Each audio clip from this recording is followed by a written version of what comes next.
Robin Varghese Raj Mammootty കൂട്ടുകെട്ടിൽ പിറന്ന Kannur squad എന്ന ചിത്രം മികച്ച അഭിപ്രായം നേടിക്കൊണ്ട് പ്രദർശനം തുടരുകയാണ്. ഒട്ടുമിക്ക കേന്ദ്രങ്ങളിലും ഹൗസ്ഫുൾ ആയതോടെ പലർക്കും ടിക്കറ്റ് കിട്ടാത്ത സാഹചര്യം വരെ ഉണ്ട്.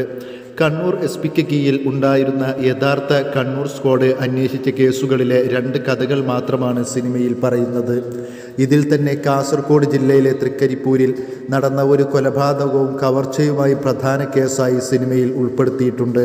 2013 ഓഗസ്റ്റ് 4-നാണ് തൃക്കരിപ്പൂർ സ്വദേശിയും വ്യവസായിയുമായ അബ്ദുൽ സലാം ഹാജി അതിദാരുണമായി കൊല്ലപ്പെടുന്നത്. വീട്ടുകാർ വലിയ തോതിൽ ആക്രമിക്കപ്പെട്ടിരുന്നു. രാത്രി 11 മണിയോടെ വീട്ടിലേക്ക് അതിക്രമിച്ചെത്തിയ സംഘം കൊള്ള നടത്തുകയായിരുന്നു. വീട്ടിൽ വലിയ തോതിൽ പണം സൂക്ഷിച്ചിട്ടുണ്ടെന്ന് കരുതിയായിരുന്നു കവർച്ചാ സംഘം എത്തിയത്. ഏറെ നേരെ ശ്രമിച്ചിട്ടും കൂടുതൽ പണം കണ്ടെത്താൻ സാധിക്കാതിരുന്നതിനാൽ സലാം ഹാജിയെ കൊലപ്പെടുത്തുകയായിരുന്നു. കൊലയ്ക്ക് ശേഷം UAE ദിർഹവും സ്വർണവുമടക്കം 7.5 ലക്ഷം രൂപയുടെ സാധനങ്ങൾ കവർന്നു. ഭാര്യയെയും വീട്ടിലെ മറ്റു അംഗങ്ങളെയും ബന്ദിയാക്കി മുറിയിൽ പൂട്ടിയിട്ട ശേഷമാണ് കൊലയും കവർച്ചയും നടത്തിയത്.